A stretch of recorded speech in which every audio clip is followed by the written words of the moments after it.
Diploma में अच्छा कर करके अगर वो डिग्री इंजीनियरिंग में जाना चाहता है तो वहां भी जा सकता है, उसके दरवाजे बंद नहीं होंगे। और उसके कारण जो गरीब मां का बेटा था, विधवा मां का बेटा था, उसको ये अवसर मिला है। क्या हिंदुस्तान में नहीं हो सकता है? लेकिन भाइयों बहनों, देश के नौजवानों की दिल्ली में बैठे हुई कांग्रेस की सरकार को न चिंता है न परवाह है। इतना ही नहीं, भाइयों बहनों, भ्रष्टाचार, इतना भयंकर भ्रष्टाचार, क्या इस देश को भ्रष्टाचार से मुक्ति मिलनी चाहिए या नहीं चाहिए? भ्रष्टाचार जाना चाहिए, भ्रष्टाचार खत्म होना चाहिए। हो सकता है, हो सकता है दोस्तों, मैं आपको उदाहरण देता हूं, हो सकता है। भाइयों बहनों, महाराष्ट्र और गुजरात, मैं एक बड़ा मजेदार उदाहरण देता हूं आपको। हमारे गुजरात में चेक पोस्ट है भिलाड़ में, और आपके महाराष्ट्र में चेक पोस्ट है अछाड़ में।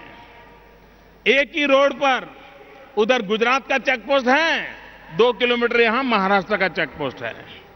दूसरा, गुजरात में सोनगढ़ में चेक पोस्ट है और महाराष्ट्र में नवापुर में चेक पोस्ट है।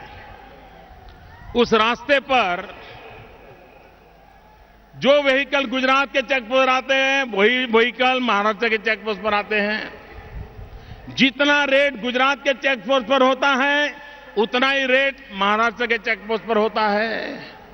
लेकिन गुजरात के चेक पोस्ट पे और महाराष्ट्र के चेक पोस्ट पर फर्क ये है कि हमारे चेक पोस्ट पर टेक्नोलॉजी है, इंफॉर्मेशन टेक्नोलॉजी का नेटवर्क है, ह्यूमन इंटरवेंशन कम है, सारी चीजें मशीन से होती हैं।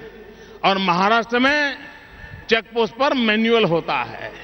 और परिणाम क्या है मित्रों? पिछले 10 साल में महाराष्ट्र के चेक पोस्ट की इनकम 437 करोड़ है, 437 करोड़, और गुजरात के चेक पोस्ट की इनकम है 1470 करोड़।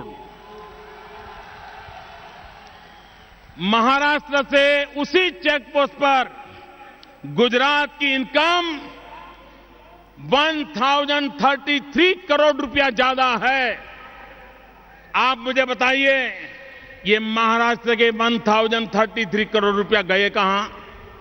कहां गए भाई? ये कांग्रेस ने जवाब देना चाहिए कि नहीं देना चाहिए? हिसाब देना चाहिए कि नहीं देना चाहिए? भाइयों बहनों, ऐसा नहीं है कि समस्याओं का समाधान नहीं है।